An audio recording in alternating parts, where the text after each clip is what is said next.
سبحان ربک رب العزت عما یصفون وسلام علی المرسلین والحمد للہ رب العالمین۔ السلام علیکم ورحمۃ اللہ وبرکاتہ۔ آج ہم بات کریں گے کچھ سائنس جن کی وجہ سے دل مردہ ہو جاتا ہے۔ سب سے پہلا جو سائن ہے وہ یہ ہے کہ آپ انٹینشنلی جانتے بوجھتے ہوئے فرض نماز، اوبلیگیٹری نماز جو ہے اس کو آپ سکپ کرتے ہیں، اس کو آپ نہیں پڑھتے۔ اب جو فرض نماز ہی نہیں پڑھ رہا اس کو پھر کل قیامت کے دن محشر کے میدان میں قبر میں بھی اس کا عذاب بھگتنا پڑے گا۔ تو پہلا سائن یہ ہے کہ جو بندہ جانتے بوجھتے ہوئے فرض نماز کو سکپ کرتا ہے، چھوڑ دیتا ہے۔ دوسرا جو ہے وہ یہ ہے کہ وہ بندہ جس کا دل مردہ ہو چکا ہے وہ ڈیلی بیسس پہ گناہ کرتا ہے اور اسے کچھ محسوس بھی نہیں ہوتا۔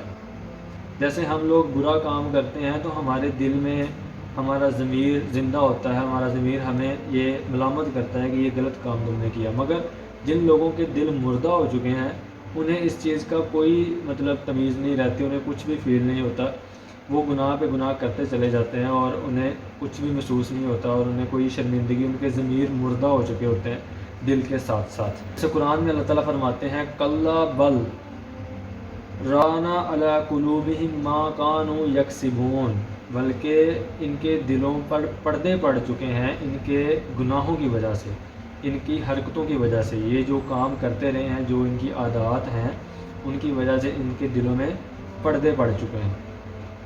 تو دوسرا یہ ہے کہ ان لوگوں کو کچھ بھی محسوس نہیں ہوتا، ایون کہ وہ گناہ بھی کرتے ہیں، انہیں کوئی شرمندگی، ان کا کوئی ضمیر ملامت نہیں کرتا، دل مردہ ہونے کے ساتھ ساتھ ان کا ضمیر بھی مر جاتا ہے۔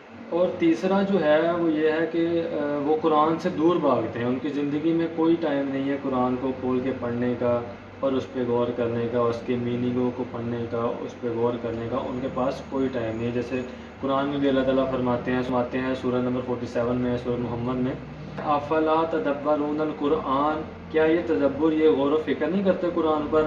ام علی قلوبہم افقالہا، کیا ان کے دلوں پر تالے لگ چکے ہیں؟ یہ غور نہیں کرتے قرآن کی آیتوں پر۔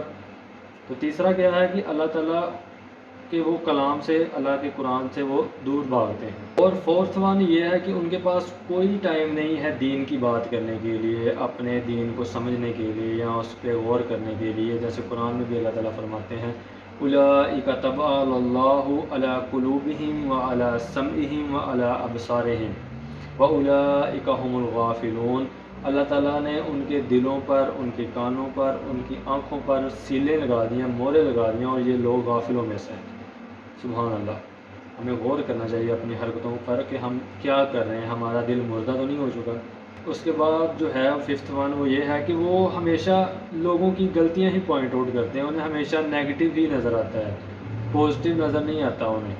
وہ جب بھی دیکھیں گے لوگوں کی غلطیاں دیکھیں گے، جب بھی دیکھیں گے لوگوں کی برائیاں دیکھیں گے، جب بھی دیکھیں گے برا ہی دیکھیں گے۔ سورۃ حجرات میں بھی اللہ تعالیٰ فرماتے ہیں کہ کچھ اسمپشنز ایسی ہیں، کچھ ہمارے مائنڈز ایسی تھاٹ، ایسی تھنکنگ کر لیتے ہیں جو کہ گناہ کے درجے میں آتی ہیں، گناہ کے زمرے میں آتی ہیں۔ اللہ تعالیٰ نے منع فرمایا ہے کسی کی بیک بائٹنگ سے، کسی کی راز ٹٹولنے سے، کسی کے آپ جو ہے وہ بری چیزیں آپ کاؤنٹ کر رہے ہیں۔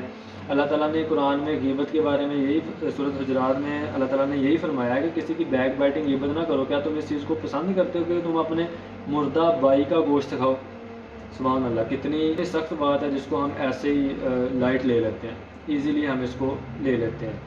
تو ہمارے معاشرے میں کچھ ایسی چیزیں ہو رہی ہیں جسے ہم بہت بڑا گناہ سمجھتے ہیں، اور کچھ ایسی چیزیں ہیں جو اس گناہ سے بھی بڑے گناہ ہیں مگر ہم ان سے کچھ سمجھتے نہیں۔ جیسے غیبت، وہ گناہ سے زیادہ بڑا گناہ ہے، الغیبت اشد من الزنا، غیبت جو ہے وہ زنا سے زیادہ بڑا جرم ہے، مگر ہم غیبت کو کچھ سمجھتے نہیں۔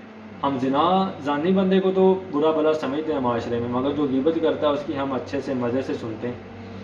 سبحان اللہ۔ اس لیے غیبت جو ہے وہ بہت بڑا گناہ ہے، اس کو ایزیلی نہیں لینا چاہیے۔ اس لیے ہمیں چاہیے کہ ہم arrays the past with repentance and build the future with sincerity and good deeds.